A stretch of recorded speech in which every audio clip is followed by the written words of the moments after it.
Alright, I'm going to start this up and show you what my issue is here. And of course, besides the obvious things, like maybe you're out of oil, but you know, in my case, I know I'm not, so everything's good. I'm going to start this up and we'll take a look at this oil pressure gauge.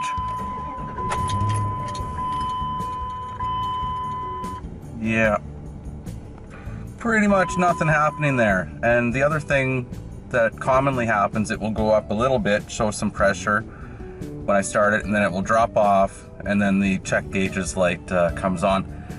So anyways, I'm going to show you how to replace the pressure switch, which is probably the culprit here. No big deal to do. So alright, we'll get moving.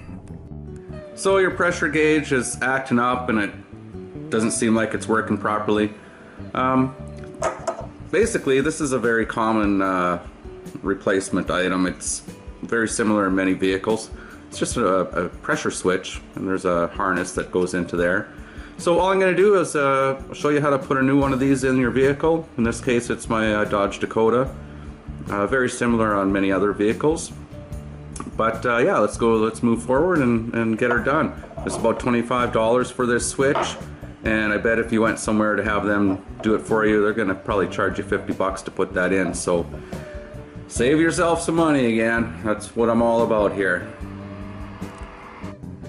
Alright, here we are under the truck, and it's the location on the Dakota anyway. The switch is just slightly above where the oil filter is.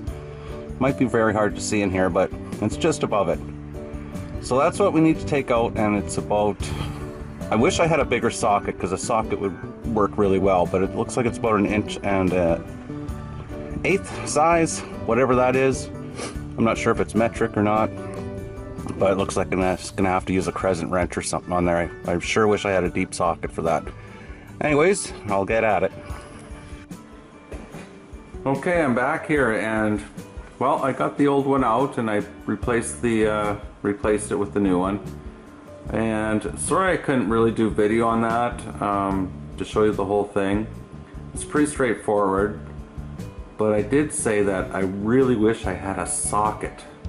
And this turned out to be a 1 inch and 1/16 socket to pull this out. I had to buy it.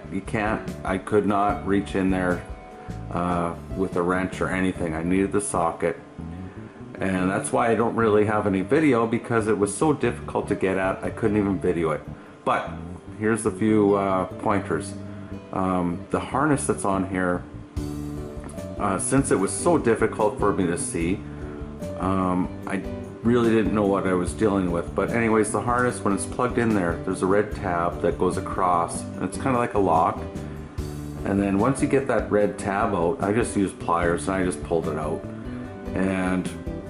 But to get the actual harness off, there's a small little tab. As the harness fits on here, right at the end of the harness, there's a little tab, and you just move it. I don't know if it's push up or down, but anyways, there's a little tab at the very end which will release it from this unit. It locks in here. So anyways, it was a big ordeal actually. It wasn't like by no means like a difficult or hard job or physically demanding, but it was just in such a difficult place and hard to see. It just made it very what's the right word? Not very much fun, let's just say that. But now that you know that there's a little tab there to release that harness, that was the biggest thing that was holding me back.